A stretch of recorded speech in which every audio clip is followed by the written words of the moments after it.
अस्सलाम वालेकुम। 8th class हमारी एक्सरसाइज 6.2 है और इस एक्सरसाइज में हमने फैक्टराइजेशन करनी है।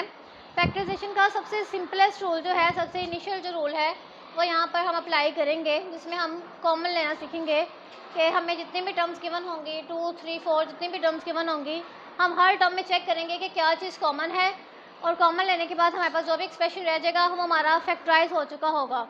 तो इसमें हमने फैक्टराइज करना है। तो पहला क्वेश्चन है 3x - 9y। अब मैं अपनी दोनों टर्म्स के अंदर देखूंगी कि इन दोनों टर्म्स में से क्या चीज़ कॉमन है। सबसे पहले हम कांस्टेंट को देखेंगे। कांस्टेंट अगर एक जैसा होगा, नंबर कांस्टेंट यानी कि हमारे पास जो भी डिजिट्स काउंटिंग के यूज़ हो रहे हैं वो कांस्टेंट्स कहलाते हैं। हम देखेंगे कि कोई भी नंबर ऐसा हो जो सेम आ रहा हो दोनों टर्म्स के अंदर या तीनों टर्म्स के अंदर, या फिर कोई एक नंबर दूसरे का मल्टीपल हो। मल्टीपल का मतलब है कि वो, अगर मैं इस क्वेश्चन की एग्जांपल लूँ तो जो 9 जो है वो 3 के टेबल पर हम जाता है, 3 3 are 9, तो 9 जो है वो 3 का मल्टीपल है। तो अगर मैं इस जो मेरे पास एक्सप्रेशन दिया गया है, पोलिनोमियल दिया गया है, इसमें से अगर मैं कुछ कॉमन लेना चाहूँ तो मेरे पास जो है सबसे पहले तो मैं कांस्टेंट देखूंगी जो कि 3 कॉमन आ रहा है, क्योंकि इस वाले टर्म में देखूंगी तो 3 और इधर से देखूंगी तो 9y, तो 3 3 are 9, इट मीन्स कि 3 और 3 का मल्टीपल दोनों ही जो है इस एक्सप्रेशन के अंदर मौजूद हैं, तो 3 कॉमन आ जाएगा। इसके बाद मैं वेरिएबल की तरफ मूव करूंगी। वेरिएबल जितने भी हमारे पास लास्ट वाले अल्फाबेट्स मोस्टली होते हैं वो वेरिएबल्स के तौर पे इस्तेमाल किए जाते हैं। तो अगर कोई वेरिएबल जो है वो दोनों टर्म्स के अंदर आ रहा है तो वो कॉमन आ जाएगा। अब यहाँ पर अगर मैं देखूंगी तो x आ रहा है, लेकिन सेकंड टर्म के अंदर x मौजूद नहीं है। कोई भी चीज़ हम तब तक कॉमन नहीं ले सकते जब तक वो हमारी सारी की सारी टर्म्स के अंदर मौजूद ना हो। तो इसमें अगर x तो कॉमन नहीं आ सकता। और अगर सेकंड टर्म में देखो y, तो y जो है फर्स्ट टर्म के अंदर नहीं है, तो y भी कॉमन नहीं आ सकता। तो इस क्वेश्चन के अंदर सिर्फ 3 कॉमन आएगा। और जब भी हम कॉमन लेते हैं तो ज़्यादा टर्म से कॉमन लेते हैं तो हम ब्रैकेट यूज़ करते हैं।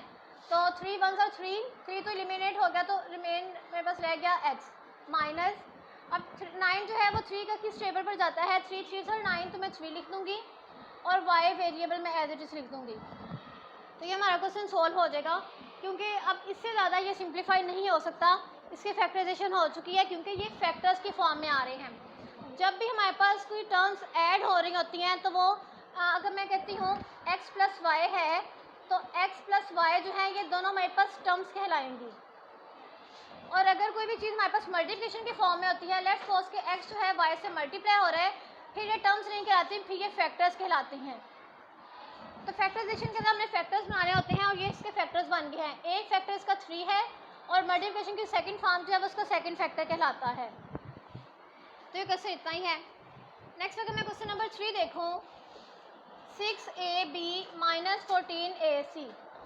अब सबसे पहले मैं देखूंगी कि कांस्टेंट क्या इन दोनों के अंदर से कॉमन आ रहा है।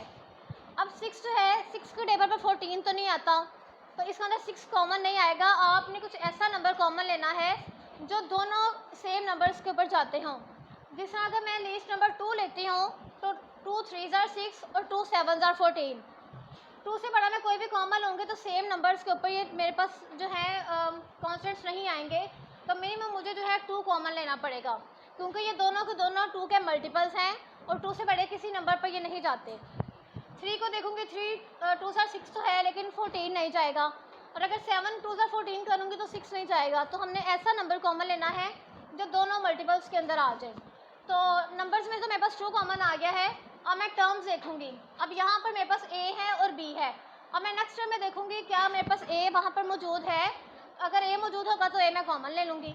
अब यहाँ पर a है, यहाँ पर भी a है, तो a जो है वो कॉमन आ जाएगा। अब सेकंड वेरिएबल जो है वो b है, तो b सेकंड टर्म के अंदर मौजूद नहीं है, तो b कॉमन नहीं आएगा। तो इन दोनों टर्म्स के अंदर सिर्फ 2a कॉमन आ जाएगा। अब ब्रैकेट यूज़ करेंगे और इनसाइड लिख लेंगे कि हमारे पास बाकी क्या रह गया है। तो जब मैं 6 को 2 पर डिवाइड करूँगी तो 2 3 are 6, a के सिंगल पावर से जो हमने कॉमन ले ली है तो a एलिमिनेट हो जाएगा, और b जो है, b तो हमने कॉमन नहीं था लिया, तो b इसके अंदर आ जाएगा।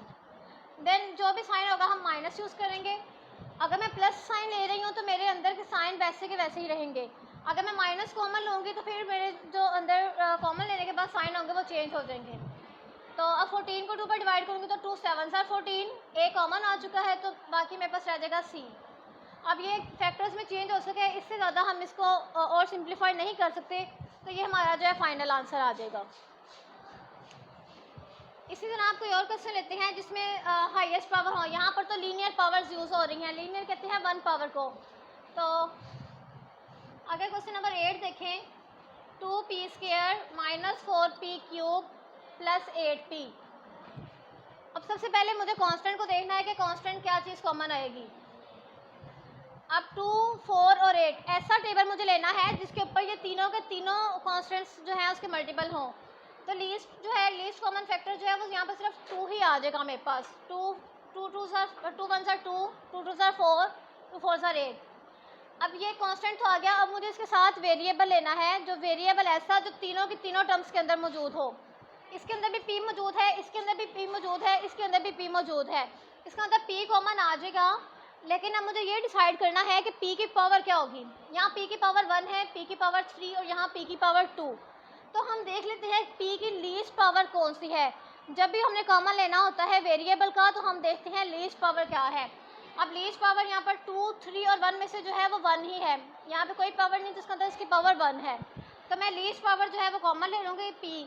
अब p मैं लिख लूँगी, इसका मतलब यही है कि इसकी पावर 1 है। अब ब्रैकेट यूज़ कर लूँगी, 2 1 2, तो 2 तो नहीं लिखेंगे। अब p² में से जब p कॉमन ले लेंगे तो फिर रह जाएगा p माइनस 2 2 4।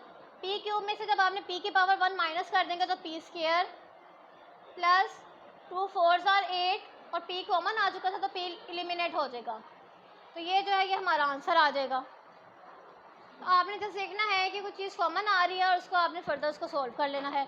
जितने भी क्वेश्चंस हैं उनमें यही चीज़ देखेंगे और इसको सॉल्व कर लेंगे।